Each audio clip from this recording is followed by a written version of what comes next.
কিছু ভাষা নেই। এই মর্মান্তিক ঘটনা একের পর এক ঘটে যাচ্ছে। আপনি ভাবুন, বিগত সরকার সাধারণ মানুষের স্বার্থে কোনো কাজ করেনি। কিন্তু আপনাদের সরকার তো 100 দিন পূর্ণ হয়ে গেল, একেবারে ফায়ার ব্রিগেডের অফিসের পাশে 100 দিন পূর্ণ হয়েছে, সময় দিতে হবে। 100 দিনের মধ্যে দেখুন না কতটা আমরা কাজ করেছি, কিন্তু এতটা জঞ্জাল 100 দিনের মধ্যে এটাকে কন্ট্রোল করা একটু আমাদের চ্যালেঞ্জ হচ্ছে। এতগুলো মানুষ মারা গেল, যদি একটা মানুষ মারা গেল তো দুঃখজনক, তাদেরও তো পরিবার রয়েছে, কি বলবেন? আমরা খুব দুঃখিত, আহত। একটা ফায়ার অডিট ছাড়া দীর্ঘদিন থেকে এই হোটেল চলছে এবং ঠিক পাশেই যেখানে দমকলের হেডকোয়ার্টার রয়েছে। ভাবুন আগের সরকার কিভাবে কাজ করেছে, ভাবুন।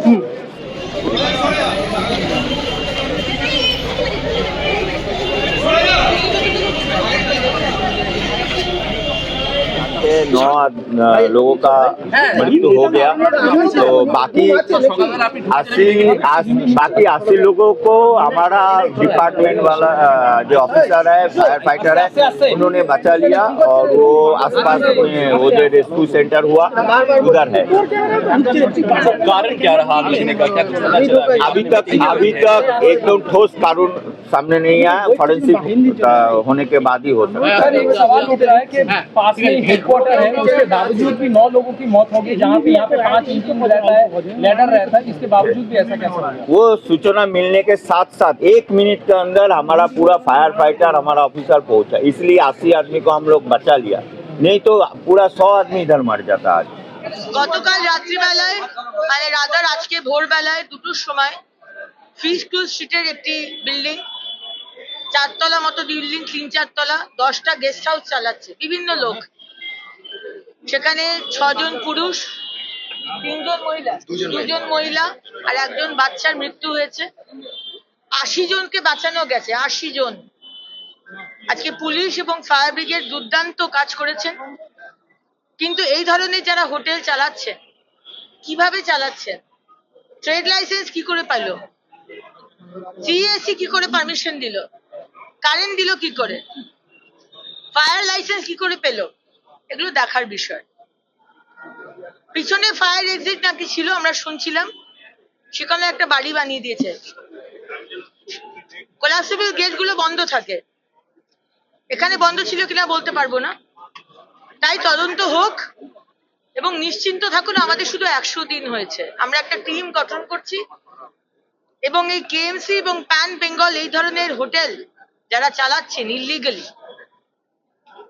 তারা বন্ধ করে দিন, নয়তো আমরা গিয়ে বন্ধ করব।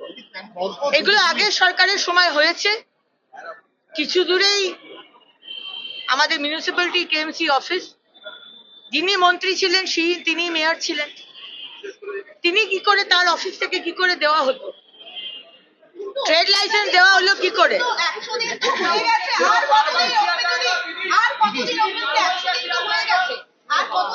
হাজার হাজার লক্ষ লক্ষ এরকম হোটেল সারা প্যান বেঙ্গলে রয়েছে। 100 দিনের সম্ভব? 100 দিনের মধ্যে আগে এখানে রয়েছে, আজকে বড় বাজারে রয়েছে, আজকে হাওড়াতে রয়েছে, আজকে দমদমে রয়েছে, সব জায়গাতে রয়েছে। এইগুলোকে টিম বানিয়ে ইমিডিয়েটলি যাতে দেখা হয়। আমাদের 27টা বিল্ডিং আইডেন্টিফাই করলাম তারাতলার ঘটনার পরে। 1 মিনিট, তারাতলার ঘটনার পর 27টা বিল্ডিংকে আইডেন্টিফাই করে স্টপ ওয়ার্ক করে দেওয়া হয়েছে। 27টা বিল্ডিং শেষ নয়, আরো অনেক বিল্ডিং আছে। 100 দিনের মধ্যে সব আইডেন্টিফাই করা সম্ভব নয়, আমরা মেশিন নই। আমাদের ইন্টেনশনটা হচ্ছে আমরা ইলিগাল কাজ করতে দেব না।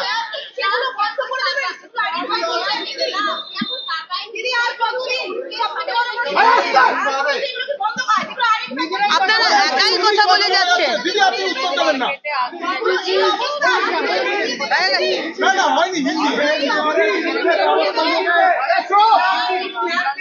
দেখুন, মেয়রের বিরুদ্ধে এবং আগের ইউডিএম এর মন্ত্রীর বিরুদ্ধে ব্যবস্থা হবে কিনা রিপোর্ট আমরা মাননীয় মুখ্যমন্ত্রীর কাছে পেশ করব, তারপর আমাদের শীর্ষ নেতৃত্ব সেটা ডিসাইড করবে।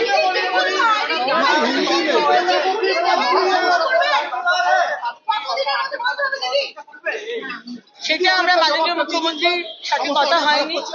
যেখানে যেখানে এই ধরনের ঘটনা হয়েছে সরকার এবং মাননীয় মুখ্যমন্ত্রী এগিয়ে আসেন। আশা করবো এখানেও সরকার থেকে তাদের কম্পেনসেশন দেওয়া হবে, কিন্তু এখনো কোনো কথা হয়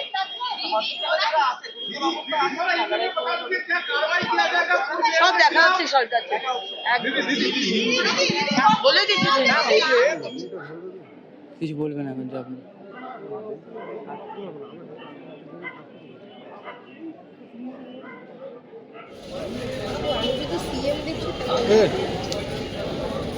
ঠিক আছে ঠিক আছে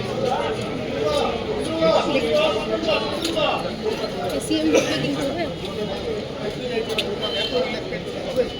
বলুন তাকে ম্যাডাম এটা ফোন করে আনতে বলুন।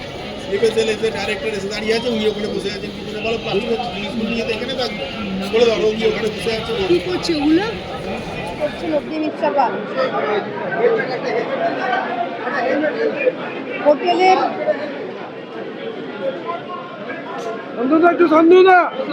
আমাদের ভিডিও ভালো লাগলে লাইক এবং শেয়ার করুন।